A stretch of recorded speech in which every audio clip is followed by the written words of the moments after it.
জুমার দিনে দুই প্রকার নামাজ পড়লে অল্প দিনে আপনি ধনী হবেন এবং জীবনের সকল গুনাহ মাফ হবে। প্রিয় ভাই বোনেরা, এই জুমার দিনের অনেক গুরুত্ব এবং ফজিলত রয়েছে। এই জুমার দিন আল্লাহ রাব্বুল আলামিন তার অসংখ্য বান্দাবান্দিকে মাফ করে দেন এবং আসর থেকে মাগরিব পর্যন্ত এই সময়টা আল্লাহ রাব্বুল আলামিন দোয়া কবুল করে নেন। এই সময় যদি আপনি দোয়া করতে পারেন, আল্লাহ রাব্বুল আলামিন আপনার জীবনের সকল ধরনের চাওয়া পাওয়া একেবারে পূরণ করে দেবেন। নবীজি সাল্লাল্লাহু আলাইহি সাল্লাম বলেছেন, প্রত্যেক দিন সূর্য উদিত হয়, সূর্য উঠে সকাল হয়। তো শুক্রবারের সূর্য উদিত হওয়া, সকাল হওয়াটা অন্য দিনের তুলনায় অনেক উত্তম। এই দিনে অনেক গুরুত্ব রয়েছে। এই দিনের আমল আল্লাহ রাব্বুল আলামিনের কাছে অনেক গ্রহণযোগ্য, অনেক প্রিয়। এই দিনে আদম এবং হাওয়া আলাইহিস সালামকে জান্নাত থেকে বের করে দেন এবং এই দিনই আদম এবং হাওয়া আলাইহিস সালামকে সাক্ষাৎ করান এবং এই দিনই জান্নাতে প্রবেশ করান এবং এই শুক্রবার দিনই কিয়ামত সংঘটিত হবে। আসমান, জমিন, পাহাড়, পর্বত, নদ নদী যা কিছু রয়েছে সব কিছু এই দিনে ধ্বংস হয়ে যাবে। এই দিনে যদি আপনি ইবাদত করতে পারেন, অসংখ্য অগণিত সব আল্লাহ রাব্বুল আলামিন আপনার আমল নামায় লিখে দিবেন। এই দিন যদি সর্বপ্রথম আপনি মসজিদে প্রবেশ করেন, তাহলে একটি উট সদকা দেওয়ার সব আল্লাহ রাব্বুল আলামিন আপনার আমল নামায় লিখে দেন। এরপর যদি আপনি মসজিদে যান, তাহলে একটি গরু আল্লাহ রাস্তায় সদকা দেওয়ার সব আপনার আমল নামায় লিখে দেন।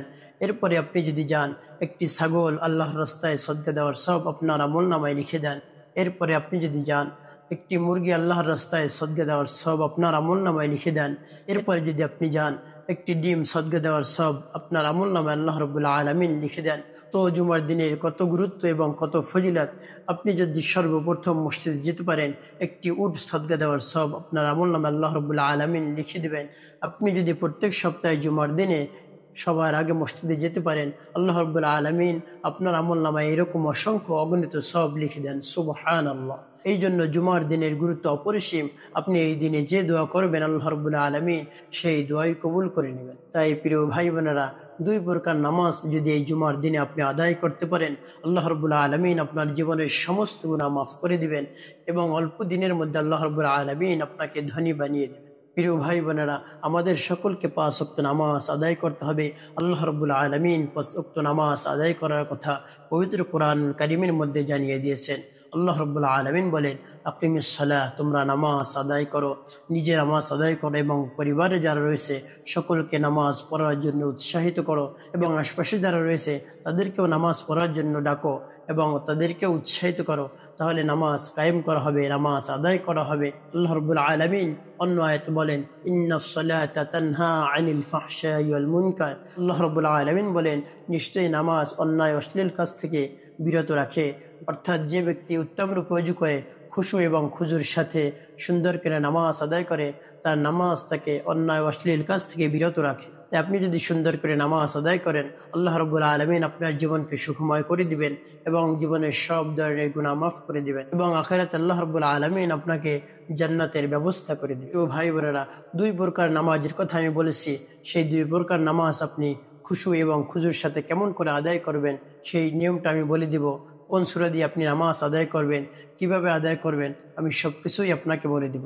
আপনি এই দুই প্রকার নামাজ যদি আদায় করেন, আল্লাহ রাব্বুল আলামিন জীবনের সমস্ত গুনাহ মাফ করে দিবেন এবং অল্প দিনের মধ্যে আল্লাহ রাব্বুল আলামিন আপনাকে ধনী বানিয়ে দিবেন। প্রিয় ভাই বোনেরা, একটি কথা আপনাকে মনে রাখতে হবে, তিনটি সময় আপনি নামাজ আদায় করবেন না।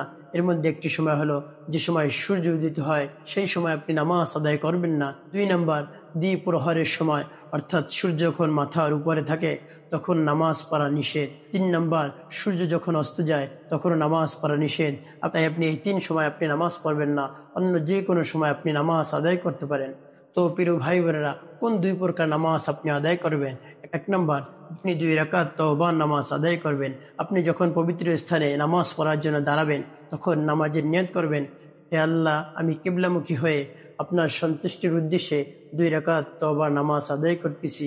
আল্লাহু আকবার। তওবার নামাজের আপনার নিয়ত করা হয়ে গেল। এরপরে আপনি নিয়ম অনুযায়ী নামাজ শুরু করে দিবেন। তারপরে কোন সূরা দিয়ে আপনি নামাজ আদায় করবেন, আপনার কাছে যে সূরা সহজ হয় সেই সূরা দিয়ে আপনি নামাজ আদায় করবেন। তবে আপনি যদি সহিশুদ্ধ করে সূরা কাফিরুন এবং ইখলাস পড়েন, তাহলে প্রথম রাকাতে আপনি সূরা কাফিরুন এবং শেষ রাকাতে সূরা ইখলাস পাঠ করবেন। যদি না পারেন, আপনার যে সূরা সহজ হয় আপনি সেই সূরা দিয়ে আপনি নামাজ আদায় করবেন। তারপরে আপনি সুন্দর করে তওবার নামাজ আপনি শেষ করবেন। তওবার নামাজ শেষ করে আল্লাহ রাব্বুল আলামিনের কাছে আপনি দোয়া করবেন, হে আল্লাহ, আমার জীবনের সমুদায় গুনাহ খাতাগুলো আপনি মাফ করে দেন।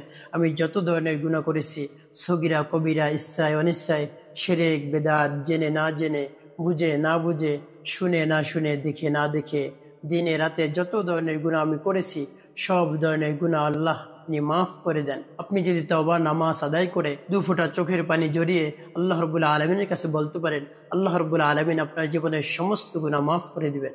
তারপরে আপনি যে নামাজ পড়বেন সেটা হলো সালাতুল হাজত।